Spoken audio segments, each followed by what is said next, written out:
Hello friends, welcome to my channel secret recipe. இன்னைக்கு நம்ம செய்ய போகிற டிஷ் கிறிஸ்பி பொட்டேட்டோ. இதுக்கு தேவையான இன்க்ரீடியன்ஸ் உருளைக்கிழங்கு, red chilli powder, garam masala. இந்த உருளைக்கிழங்கு நம்ம இந்த மாதிரி கிறிஸ்பியாக செய்யும்போது இதோட டேஸ்ட் ரொம்ப யம்மியாக இருக்கும். இந்த கிறிஸ்பி பொட்டேட்டோ இது எல்லாருக்குமே இது ரொம்ப பிடிக்கும். நம்ம டிஃபன் பாக்ஸுக்கும் இது ரொம்ப ஆப்டான சைட் டிஷ். இது ரச சாதம், தயிர் சாதம், சாம்பார் சாதம், மற்ற எல்லா வெரைட்டி டிஷ்ஷுக்கும் இது ரொம்ப நல்லா இருக்கும். இப்போ இந்த கிறிஸ்பி பொட்டேட்டோ எப்படி பண்ணுறதுன்னு பார்க்கலாம். நான் உருளைக்கிழங்கு 4 உருளைக்கிழங்கு நான் எடுத்திருக்கேன். இது தோல் சீவிட்டு நான் இப்போ நல்லா வாஷ் பண்ணி எடுத்து வச்சுருக்கேன். இப்போ இதை நம்ம கட் பண்ணிக்கலாம். நான் இப்போ இதை க்யூப்ஸாக தான் நான் கட் பண்ண போகிறேன். உங்களுக்கு எந்த மாதிரி சைஸில் வேணுமோ நீங்கள் அந்த மாதிரி கட் பண்ணி எடுத்துக்கோங்க. நான் இப்போ க்யூப்ஸாக கட் பண்ணிக்கிறேன்.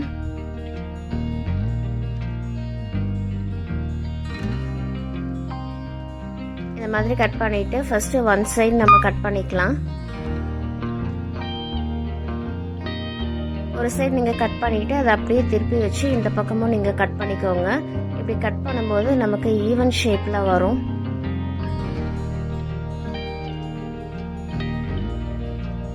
இந்த மாதிரி நீங்கள் ஒரே மாதிரி க்யூப்ஸாக நீங்கள் கட் பண்ணி எடுத்து வச்சுக்கோங்க. இப்போ நான் இதை எல்லாமே கட் பண்ணதுக்கப்புறம் நான் உங்களுக்கு காமிக்கிறேன்.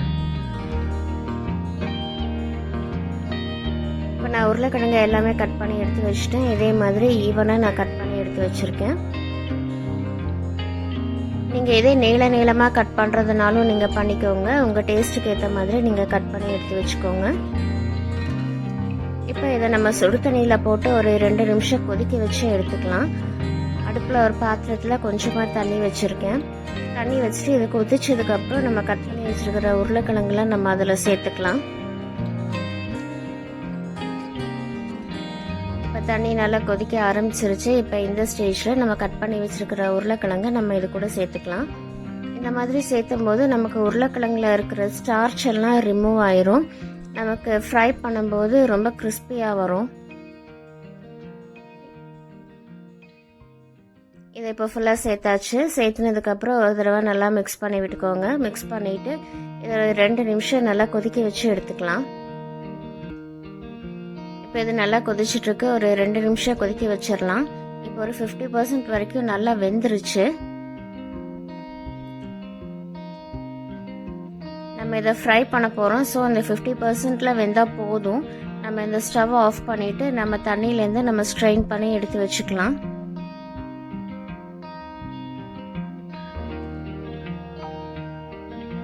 இப்போ நான் ஸ்டவ் ஆஃப் பண்ணிட்டேன். இப்போ இதுலேருந்து நான் கொஞ்சம் கொஞ்சமாக எடுத்து நான் ஸ்ட்ரெயினரில் போட்டுக்கிறேன்.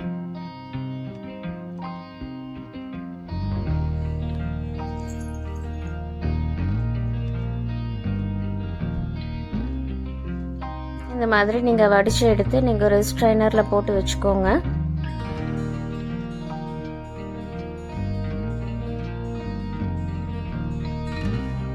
இப்போ இதை வடித்ததுக்கப்புறம் நான் உங்களுக்கு காமிக்கிறேன். இந்த மாதிரி நீங்கள் போட்டு வச்சுக்கோங்க. நமக்கு எக்ஸ்ட்ரா தண்ணி இருந்தாலும் நமக்கு அது எல்லாமே ட்ரைன் ஆயிரும். இந்த மாதிரி நீங்கள் ட்ரையாக பண்ணி வச்சுக்கோங்க. இப்போ நம்ம அடுத்தது நம்ம இதை ஃப்ரை பண்ண ஆரம்பிச்சிடலாம்.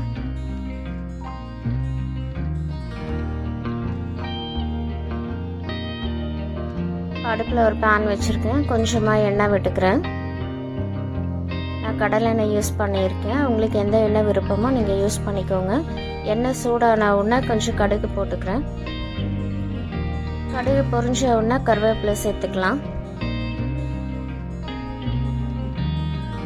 இப்போ நான் ஒரு கொத்து கருவேப்பிலை சேர்த்துக்கிறேன். சேர்த்துட்டு வடித்து வச்சுருக்கிற உருளைக்கிழங்க நம்ம இது கூட நம்ம போட்டுக்கலாம்.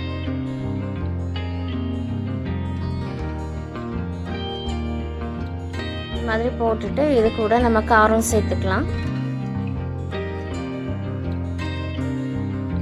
ரெட் சில்லி பவுடர் நான் சேர்த்துக்கிறேன். உங்கள் காரத்துக்கு ஏற்ற மாதிரி நீங்கள் சேர்த்துக்கோங்க. இது கூட இந்த டிஷ்க்கு தேவையான உப்பு போட்டுக்கோங்க. இது கூடவே நான் கொஞ்சமாக கரம் மசாலா நான் சேர்த்துக்கிறேன். கரம் மசாலா சேர்த்து செய்யும்போது இதோட டேஸ்ட் ரொம்ப நல்லா இருக்கும். இதை அப்படியே நல்லா மிக்ஸ் பண்ணி விட்டுக்கோங்க. நமக்கு ஏற்கனவே இது 50% நல்லா குக் ஆயிருச்சு.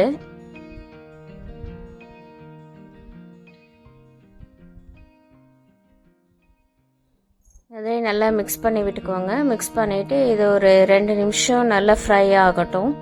அடுப்பு லோ ஃப்ளேம்லேயே வச்சு பண்ணிக்கோங்க. இப்போ இது ஒரு 2 நிமிஷம் அப்படியே இருக்கட்டும். 2 நிமிஷம் கழிச்சு பார்க்கலாம்.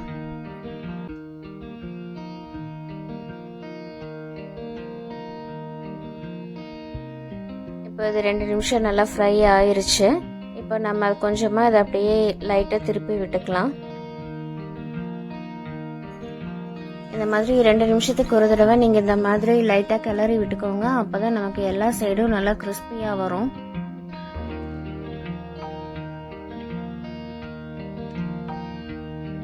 இப்போ இது ஒரு 2 நிமிஷம் அப்படியே இருக்கட்டும். கொஞ்சம் சாஃப்டாக வேணும்னா நீங்கள் இந்த ஸ்டேஜ்லேயே நீங்கள் ஆஃப் பண்ணிக்கோங்க. நமக்கு ரொம்ப கிறிஸ்பியாக வேணும்னா இன்னும் ஒரு 2 நிமிஷம் அப்படியே வச்சிடலாம்.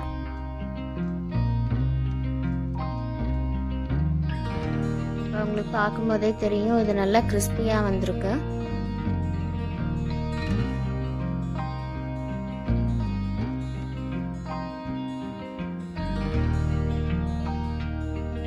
உங்களுக்கு இன்னும் நல்ல முருகலாக வேணும்னா நீங்கள் இன்னும் ஒரு 2 நிமிஷம் கூட நீங்கள் வச்சுக்கோங்க.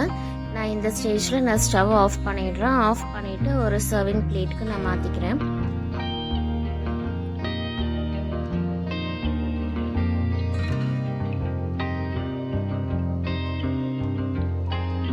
உருளைக்கிழங்கு இந்த மாதிரி கிறிஸ்பியாக பண்ணும்போது நமக்கு இதோட டேஸ்ட் ரொம்ப நல்லா இருக்கும். இது டிஃபன் பாக்ஸுக்கு ரொம்ப ஆப்டான சைட் டிஷ்ஷாக இருக்கும். இது சிம்பிள் இன்க்ரீடியன்ஸ் வச்சு நம்ம இந்த மாதிரி ரொம்ப ஈஸியாக கிறிஸ்பி பொட்டேட்டோ பண்ணிடலாம். இது சாம்பார் சாதம், ரச சாதம், தயிர் சாதம், ஃப்ரைட் ரைஸ் இது எல்லாத்துக்குமே சைட் டிஷ் ரொம்ப நல்லா இருக்கும். இந்த மாதிரி உருளைக்கிழங்கு நம்ம இந்த மாதிரி கிறிஸ்பியாக செஞ்சு கொடுக்கும்போது குழந்தைங்க ரொம்ப விரும்பி சாப்பிடுவாங்க. ஸோ ஃப்ரெண்ட்ஸ், இந்த ரெசிபி எல்லாருமே ட்ரை பண்ணி பாருங்கள்.